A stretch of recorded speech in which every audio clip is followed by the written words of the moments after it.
আজি আমি পাম প্ৰহ্লাদৰ দ্বাৰা ভগৱানৰ স্তুতি।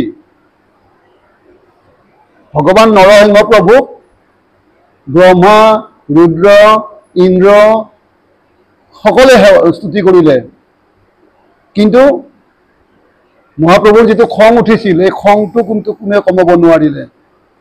আহি আজি প্ৰহ্লাদৰ স্তুতি পাম। প্ৰহ্লাদে কি কৰে আমি ইয়াত পঢ়ি পঢ়াখিনি চাই যাম, তাতে আমি বুজি পাম।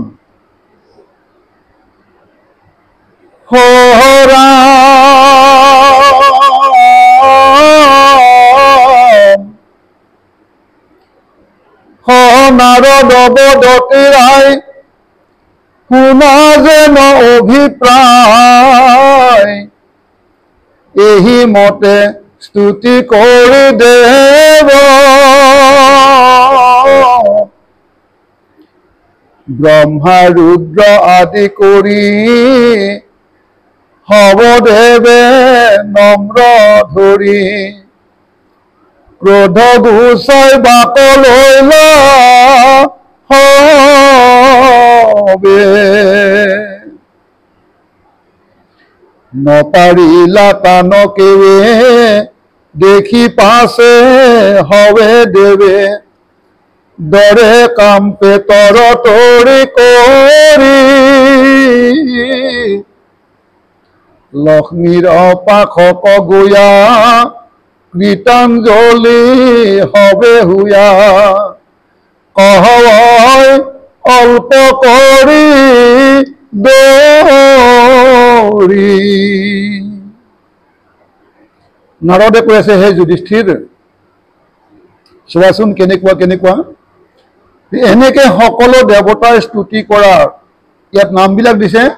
ব্ৰহ্মা ৰুদ্ৰকে আদি কৰি সমস্ত দেৱতাই নম্ৰভাৱে ভগৱন্ত নৰসিংহ প্ৰভুৰ খংটো গুচাবৰ চেষ্টা কৰিছিলে, কিন্তু কোনেও নোৱাৰিলে। নোৱাৰা দেখি পাছে সমস্ত দেৱৰ খুব ভয় লাগিল, ভয়তে থৰথৰাই কঁপিব ধৰিলে।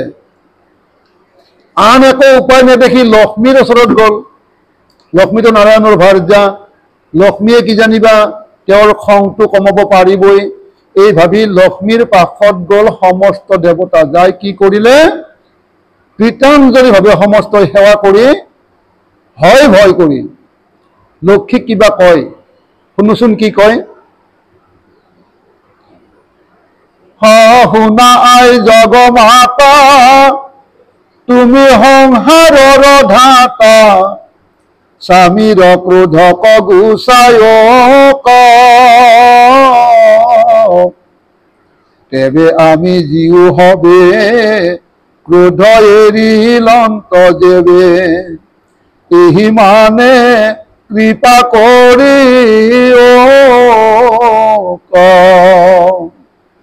হে আই জগমাতা, তুমি তোমাৰ স্বামীৰ খংটো কমাব চেষ্টা কৰা। তেওঁৰ খং কমিলেহে যেন আজি আমি জীয়াই থাকিম, নহলে কি ঘটনা ঘটে ধৰিব পৰা নাই। তুমি আই এইখিনি মাত্ৰ কৃপা কৰা, তোমাৰ স্বামীৰ খংটো তুমি কমোৱা।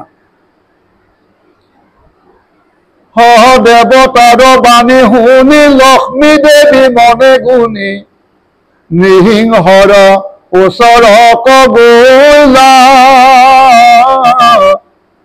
অদ্ভুত দেখিয়া হতি নুহি কন্ত মোৰ পতি, খুৰ ৰূপ দেখি ভয় হইলা।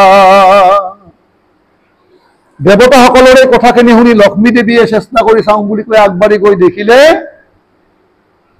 মানে ভয়ংকৰ এটা ৰূপ। আগত তেনেকুৱা ৰূপ দেখাও নাই, শুনাও নাই, যে আধা মানুহ আধা সিংহ। লক্ষ্মী দেৱীয়ে মনে মনে ভাবিলে যে দেৱতাসকলে ইমানকে মোক খাটনি ধৰিছে, গতিকে মই যাওঁ, যাই মই স্বামীৰ খংটো কমাই থৈ আহোঁ। কিন্তু যাই তেওঁ যিটো অদ্ভুত ৰূপ দেখিলে, মোৰ স্বামী নহয় বুলি চিঞৰি ওলোটাই লৰ মাৰিছে। ভয়তে এনেকুৱা অৱস্থা হৈছে, লক্ষ্মীয়ে বোলে এইজন মোৰ স্বামী নহয়। খুব ভয় পাই আহা বাটে ফিৰি লৰ মাৰিছে। নতু দেখো ইটো ৰূপ ভয়ে ভোলা দেৱী চুপ কৰ্ণে নতু তাহাংক সুনন্ত চমৎকাৰৰ ৰূপ দেখি মুদি ভয়ে দুয়ো আখি সতি পাছে বেগে পলাইল মই আগতে এনেকুৱা ৰূপ দেখাও নাই আৰু কাণেৰে এনেকুৱা ৰূপৰ বিষয়ে মই শুনা নাই দেৱী ভয়তে মাতিব নোৱাৰা হ'ল চমৎকাৰ ৰূপ দেখি দুইটা চকু মুজি দি উলটি পলাল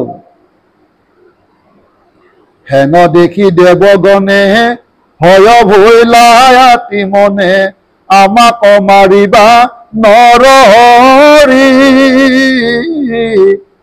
ক্ৰোধ দেখো বাঢ়ি যায় পলাইলন্ত লক্ষ্মী আই আমি জীও আবে কেনে কৰি দেৱতাবিলাকে বোলে নিৰুপায় এতিয়া এটাই মাত্ৰ উপায় আছিল নিজৰ ভাৰ্যা লক্ষ্মী দেৱী তেওঁৰ দ্বাৰা চেষ্টা কৰি চাওঁ বুলি ভাবিলো তেওঁ ওলোটা মানে পলালহে দেৱতাসকলৰ মনত খুব ভয় লাগিল আজি আৰু আমাৰ কি গতি হয় গম পোৱা নাই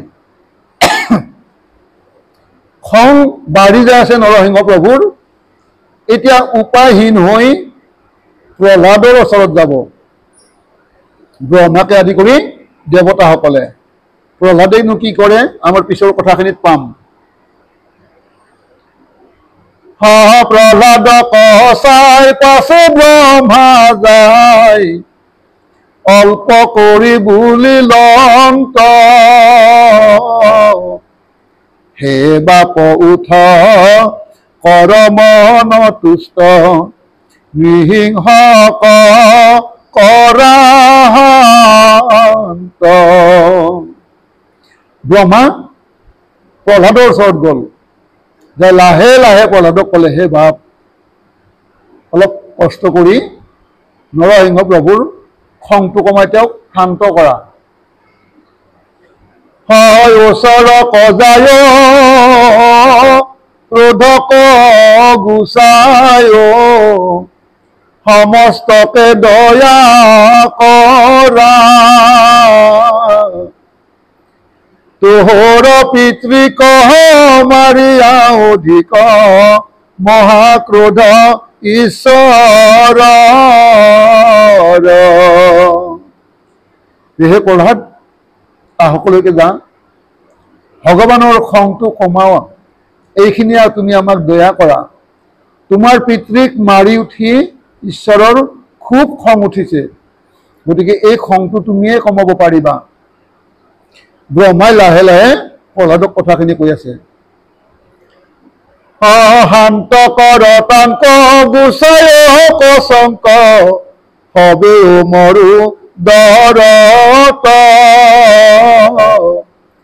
ব্ৰহ্মাৰ বচন হিৰণ্য নন্দন আদৰিলা হৃদয়ত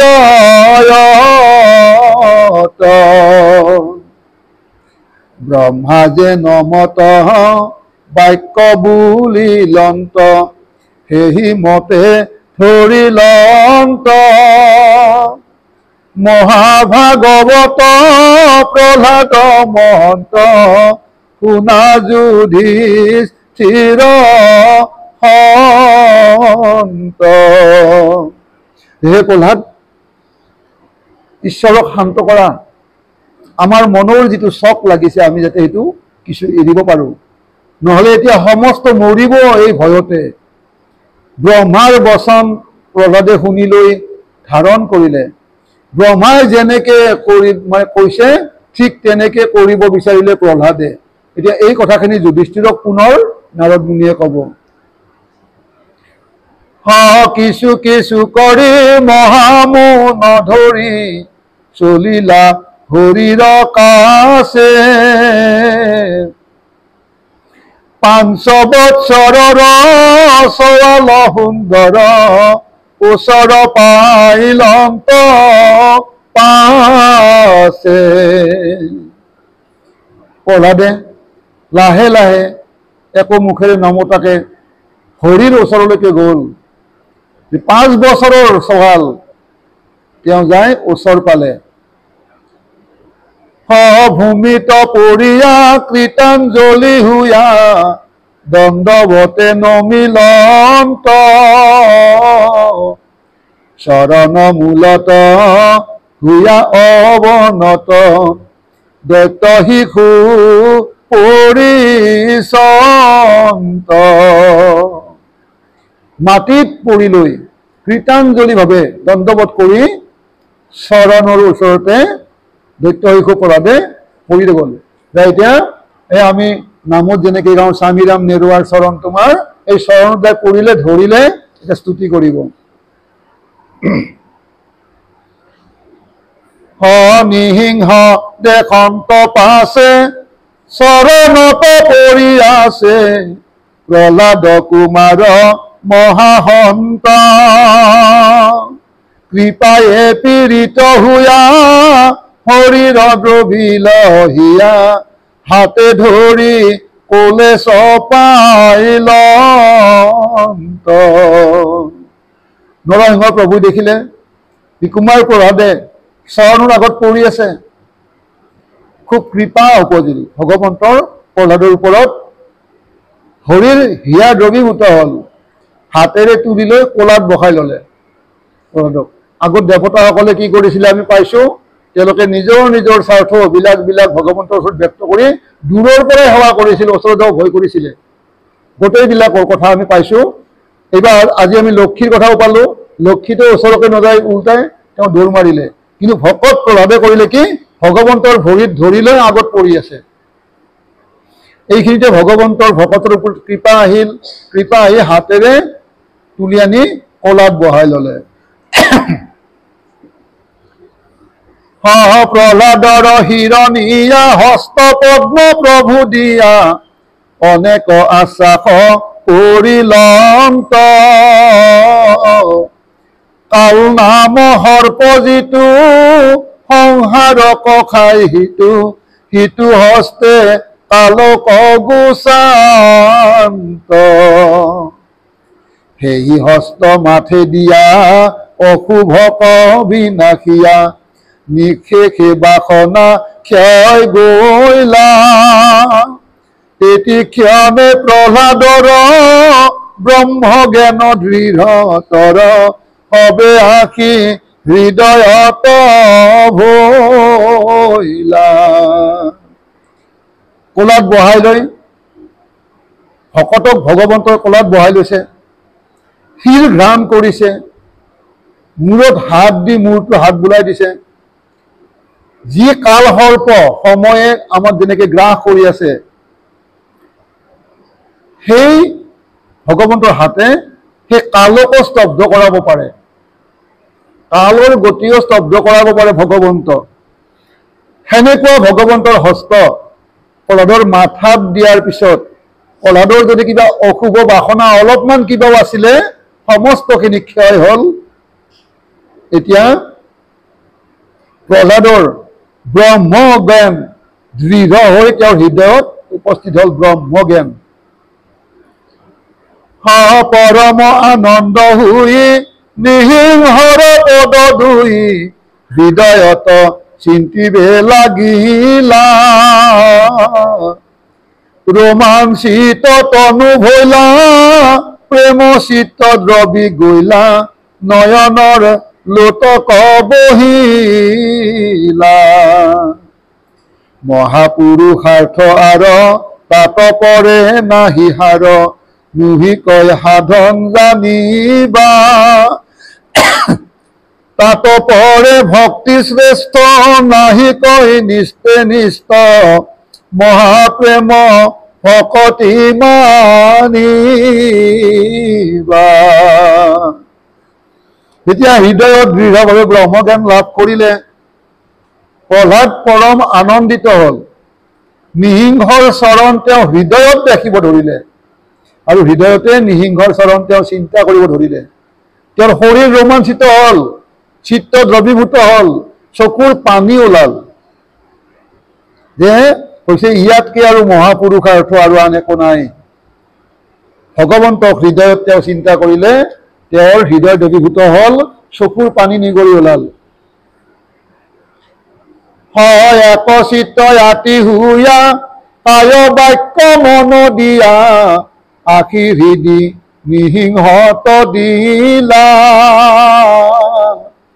সমাধিত মনে ধৰি বদ বদ বাক্যে ঘনে, প্ৰেমে তুতি কৰিবে লাগিল।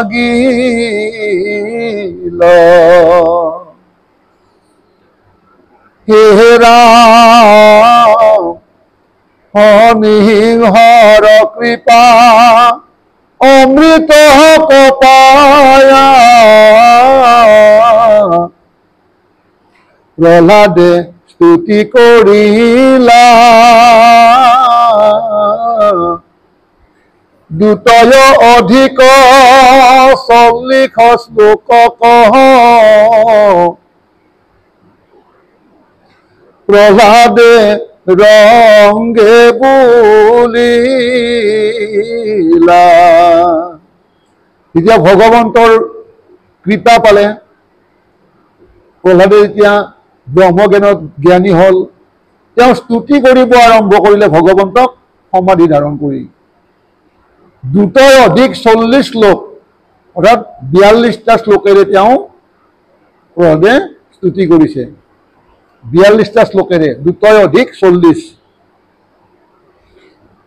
হয় আপোনাক তেন্তে প্ৰথমে বোলন্ত, অধিকাৰ নাহি কয়। তথাপিতো নাথ কৰো মই স্তুতি, ক্ষমিবা হা কৃপাময়।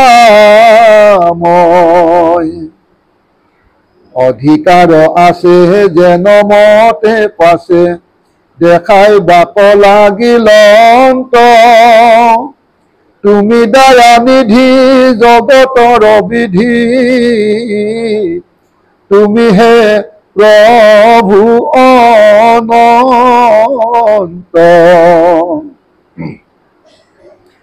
অধিকাৰ শব্দটো কৈছে, অধিকাৰ। অধিকাৰ কি? কিবা এটা সম্পত্তিৰ ওপৰত মোৰ দায়বদ্ধতা থকাটো অধিকাৰ বুলি কয়। যে ইয়াত অধিকাৰ শব্দটো কিয় ক'লে? যে আপোনাক তেন্তে প্ৰথমে বোলন্ত, অধিকাৰ নাহি কয়। তথাপিতো নাথ কৰো মই স্তুতি, ক্ষমিবাহা কৃপাময়। অধিকাৰ আছে যেন মতে পাছে, দেখাইবাক লাগিল অন্ত। তুমি দয়ানিধি জগতৰ বিধি, তুমি হে প্ৰভু অনন্ত। আমাৰ প্ৰত্যেকৰে আন কিবা অধিকাৰ থাকক নাথাকক, ভগৱন্তক স্তুতি কৰা অধিকাৰটো আমাৰ প্ৰত্যেকৰে আছে। এইটো কোনেও কাঢ়ি নিব নোৱাৰে কাৰো পৰা। ভগৱন্তক ভকতি কৰা অধিকাৰটো আমাৰ প্ৰত্যেকৰে আছে। কিন্তু আন কিবা সম্পত্তি মোৰ নাথাকিব পাৰে, বেলেগৰ সম্পত্তি মোৰ অধিকাৰ নাথাকিব পাৰে। মই ধনী হওঁ, দুখীয়া হওঁ, মই ভিক্ষু হওঁ, দৰিদ্ৰ হওঁ, কথা নাই।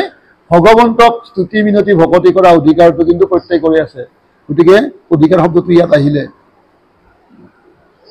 তুমি দয়ানিধি জগতৰ বিধি, তুমি হে প্ৰভু অনন্ত। ব্ৰহ্মায়াদি দেৱে মুনি গণ হবে, সত গুণে মতি যাৰ। নানান প্ৰকাৰে কহিবা কপাৰে, কহো মই হাৰে হাৰ। তথাপিতো হবে আৰাধিবে লাগি, সমৰ্থ নুহিকে কেবে। আমি কি তোমাক তুষ্ট কৰিব, অসুৰ জাতি স্বভাৱে। যে হে প্ৰভু, ব্ৰহ্মাকে আদি কৰি এওঁলোক দেৱতা, এইফালে এওঁলোক সমস্ত মুনি, সমস্ত সত্যগুণ, সমস্তজনে সত্যগুণী। তেওঁলোকে খুব ধুনীয়া ধুনীয়াকে কথাবিলাক ক'ব পাৰে। কিন্তু আমি দেখিলো, আজি দেখিলো, সেই ধুনীয়া ধুনীয়াকে ক'ব পৰা মানুহবিলাকে বা দেৱতা মুনিবিলাকেও তোমাক স্তুতি কৰিবৰ সামৰ্থ্য নহল। আমি বা তোমাক কেনেকে তুষ্ট কৰিব পাৰো? আমিতো অসুৰ স্বভাৱৰ। গতিকে সত্যগুণী ব্ৰহ্মা, সত্যগুণী মুনিসকলে বা দেৱতাসকলে ইমান সত্যগুণী হৈ ধুনীয়া ধুনীয়া কথা ক'ব পাৰে, তেনেকুৱা বিলাকেও যেতিয়া তোমাক স্তুতি কৰিবৰ সামৰ্থ্য নহল, আমিতো অসুৰ জাতি, আমি বা তোমাক স্তুতি কেনেকে কৰিম? আমি নামত যাওঁ, ঘোষাত যাওঁ, উপদেশত যাওঁ, স্তুতি কৰিব নোৱাৰে তোমাক ব্ৰহ্মা আদি দেৱতাৰ। গতিকে তোমাক স্তুতি কৰিব দেৱতা ব্ৰহ্মা আদি নোৱাৰে। মনুষ্য বুদ্ধিৰে কি মতে মই কৰিব তোমাক। যে দেৱতাকে তোমাক স্তুতি কৰিব নোৱাৰে, আমিতো মনুষ্য বুদ্ধি, পৰাতো অসুৰ বুদ্ধি বুলি কৈছে। গতিকে আমি কেনেকে তুষ্টি কৰিম, তোমাক তুষ্ট কৰিম।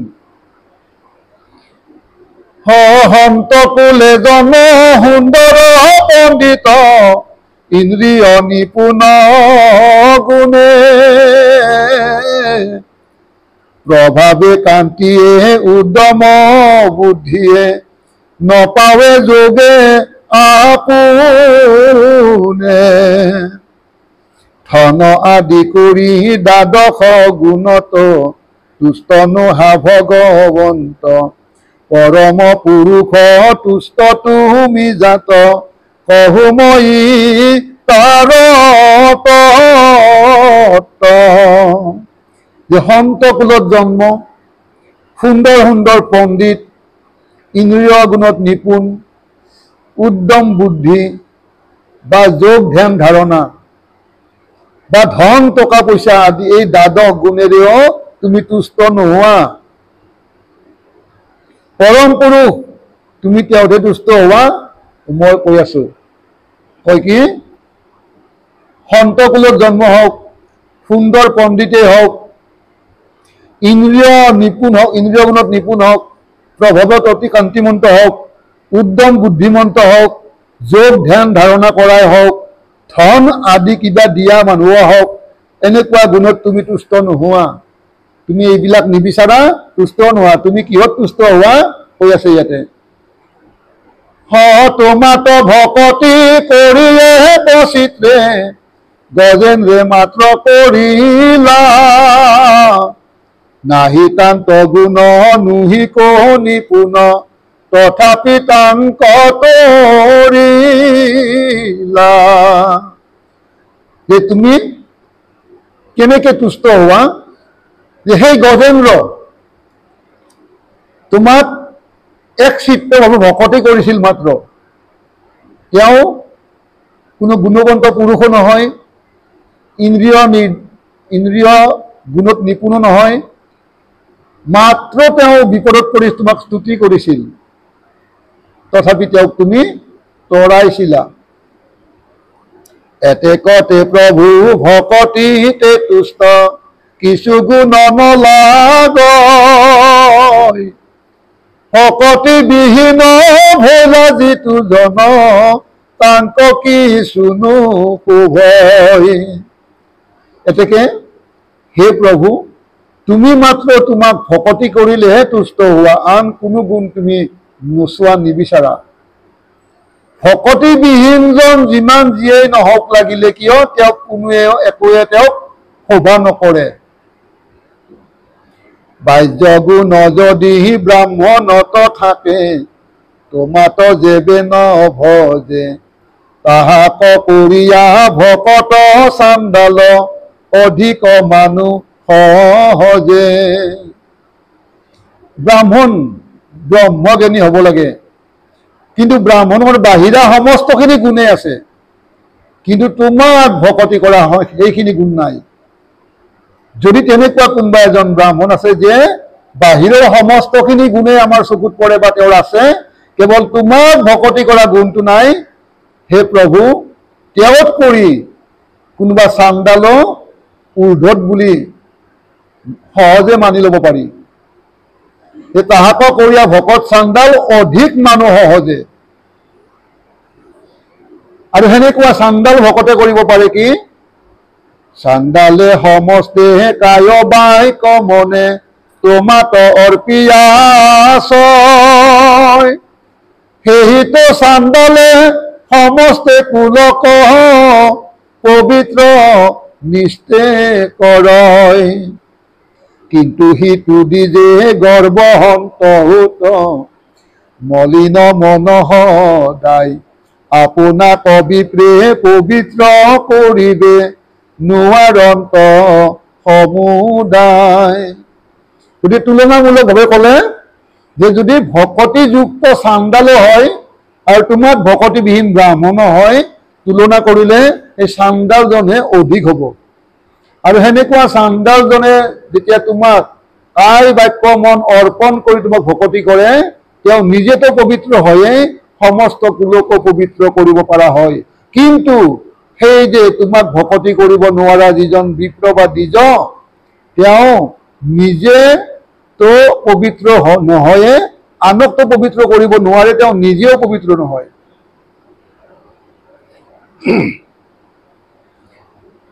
চাণ্ডালত কৰি ব্ৰাহ্মণে হীন, কি কহিব নৰহৰি। অবিদ্যা নজনে যতে ক পূজয়, নলৱা ৰংগ কৰি। চণ্ডালত কৰিও এই তুলনামূলকভাৱে সেইজন ব্ৰাহ্মণকে হীন বুলি ক'লে। হে নৰহৰি, তেওঁ হে হীন। অবিদ্বানজনে যিমানেই পূজা নকৰক কিয় তুমি ৰংগ বা আনন্দ কৰি সেই পূজা নোলোৱা। অবিদ্বান মানে ইয়াত অ আ ক খ ABCD লিখিব নাজানা কথা কোৱা নাই। ভগৱন্তক নাজানাটোৱে মনুষ্যৰ বিদ্যা। মনুষ্যই ভগৱন্তক জানিব নোখোজা বা নাজানাটোৱে হ'ল অবিদ্যা। বাকী লিখা পঢ়া তেওঁৰ যিমানে নাথাকক কিয়, তেওঁ যদি ভগৱন্তক জানিব নোখোজে বা নাজানে, তেওঁ অবিদ্বান। আৰু সেনেকুৱা জনৰ পূজা ভগৱন্তই নলয়। প্ৰকৃত দেৱতা যেহে নলয়, তজু শ্ৰদ্ধা নাহি কয়। নিজ লাভে পূৰ্ণ তুমি ভগৱন্ত, নৰহৰি কৃপাময়। বুলিবা হাতেৰে নিশ্চয় তাহাৰ, পূজা কময় নলয়। তাহাৰ কথাত শুনবা পতাক, তোমাৰ আগত কহো। সহজতে ক পূজয় লোৱা কৃপাময়, আপোন অৰ্থে নলোৱা। তাহাক কৃপাই তুমি দয়াময়, সমস্তে পূজা কলোৱা। তোমাক পুজিলে আপোনা তমিলে, নেদিলে নিমিলে তাত। যেন দৰ্পণত মুখত চাহিলে, প্ৰতিবিম্ব আছে তাত। লোৱা আৰু নলোৱা এই কথা দুবাৰমান ক'লে যে ভগৱন্তক আমি কি দিম, আমাৰ দিব লগা আছেই বাকী। তথাপিও ভগৱন্তক কিবা দিওঁ নে নাই? কিবা দিওঁ। কিন্তু ভগৱন্তক নালাগে, তেওঁ নলয়। কিন্তু তথাপি আমি কিবা এটা দিওঁ, এটা ফুল, এটা কল, এটা কিবা যি হওক ভগৱান আমি অৰ্পণ কৰোঁ। ভগৱন্ততো সেইবিলাক লাৰিও নাচায়, আমিতো লাৰি চোৱা দেখাও নাই কোনোদিন। তথাপি বিশ্বাস এটা আমাৰ আছে, ভগৱন্তক আমি অৰ্পণ কৰোঁ। ইয়াত এটা ক'লে দৰ্পণক চাই। আইনা এখনৰ সন্মুখত যদি মই থিয় হওঁ, আইনাখনত বেলেগৰ মূৰ্তি এটা আহিব নেকি? আইনা এখনৰ সন্মুখত যেতিয়া মই থিয় হ'ম, আনৰ মূৰ্তি আহি আইনাত উঠিব নেকি? মই থিয় হৈছোঁ যেতিয়া মোৰ মূৰ্তিটোৱে উঠিব আইনাখনত, মোৰ প্ৰতিবিম্বটো। গতিকে এই যে লওঁ নলওঁ, দিওঁ নিদিওঁ এই কথাবিলাক কৈ আছে, যে ইয়াত কৈছে চাওক, যে যতেক পূজা লোৱা কৃপাময়, আপোন অৰ্থে নলোৱা। যিমান পূজা কৰে ভক্তি কৰে তুমি লোৱা, তোমাৰ কাৰণে নলোৱা। তাহাক কৃপাই তুমি দয়াময়, সমস্ত পূজা কলোৱা। যিয়ে কৰে বা যিয়ে ভক্তি কৰে তাক কৃপা কৰি তুমি তেওঁৰ ভক্তিখিনি বা তেওঁৰ অৰ্পিতখিনি তুমি লোৱা। তোমাক পুজিলে আপোনতে মিলে, তোমাক পুজিলে নিজেই পায়, নেদিলে নিমিলে তাত। তোমাক যদি মই একো নিদিওঁ তেতিয়া একো নিমিলে। তোমাক যদি দিওঁ সেই তোমাক নালাগে, সেইখিনিৰ 10 গুণ তুমি বেছি আৰু ইফালে দিয়া। দামোদৰ বিপ্ৰৰ কথাখিনি কওঁ নে নাই? একমুঠি চিৰা খাইছিলে মাত্ৰ, একমুঠি সান্দহ গুৰি খাইছিলে, কিমান দিলে? নিদিয়ালৈকে দামোদৰ কিবা পাইছিলে নেকি? দিলে তোমাতেই মিলে, নিদিলে কি হয়? নিমিলে তাত। যেন দৰ্পণত মুখক চাহিলে, প্ৰতিবিম্ব আছে তাত। গতিকে আইনাখনৰ সন্মুখত যদি মোক চাব যাওঁ, মই মোকেই দেখা পাম। গতিকে ভগৱন্তৰ অস্ত্ৰ যদি মই কিবা অৰ্পণ কৰিম, ভগৱন্তৰ পৰা সেইখিনি মোতেই মিলিব আহি। হয়তো আমাৰ কৰ্মফল মানে কৰ্মফলৰ মাধ্যমেৰে আমাৰ তাতে আহিব এইখিনি বস্তু। দৰ্পণ বিনাই অন্যত চাহিলে একো শোভা নেদেখয়, সেইমতে প্ৰভু তোমাক নেদিলে আপুনি অতুষ্ট নয়। আইনা এখন চাব যদি আমি এটুকুৰা প্লাইবোৰ্ডত চাওঁ আমাৰ মুখখন আমি দেখা পামনে বাৰু? নাপাওঁ। আইনাত চালেহে দেখা পাম। গতিকে আমি কিছুমানে কি কৰোঁ, আইনাত চাব এৰি কাঠত চাওঁ, নিজক দেখা নাপাওঁ। কৰ কথা কৈছে এইটো? এইটো অলপমান মানে কথাখিনি আমি পাম পিছফালে, আজিতো আৰু নপঢ়োঁ, আজি সামৰি দিলোঁ। এইটো ক'ত কৈছে? ভগৱন্ত হ'ল সমস্ত ভক্তিৰ গৰাকী ভগৱন্ত। কিন্তু আমি কিছুমানে সেই ভগৱন্তত মুখখন চাব এৰি বেলেগত মুখ চাব যাওঁ নে নাই? বেলেগত চালে দেখা নাপায় বুলি কৈছে। বেলেগতে যাওঁতো, আমি কোনোবাই যাওঁ। গতিকে দৰ্পণ বিনাই তাহা অন্যত চাহিলে একো শোভা নেদেখয়। গতিকে য'ত চাব লাগিব সেইখন আইনা, ইয়াত আইনাখনৰ লগত তুলনা আছে ভগৱন্তক।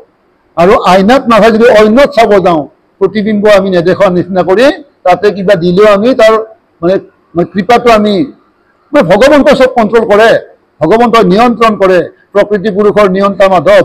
গতিকে আমি আজি ইয়াতে সামৰিলোঁ। অহা